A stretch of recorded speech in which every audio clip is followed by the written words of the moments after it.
Welcome back to another technical deep dive here in the debug zone. Today we're tackling a big question and breaking it down with insights from other users. Hopefully this clears up some misconceptions and helps you get the answer you need. So buckle up, stay a little curious, and let's jump right in.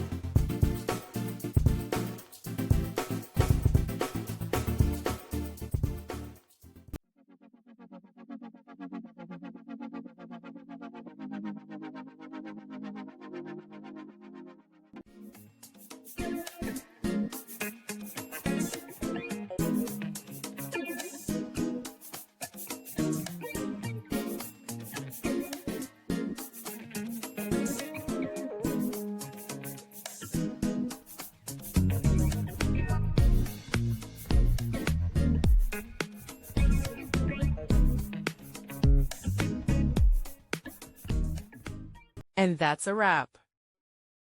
I hope you found the answer you were looking for. If you did, take a second to hit that subscribe button. It really helps out. And let me know in the comments which solution worked best for you. See you next time in the debug zone.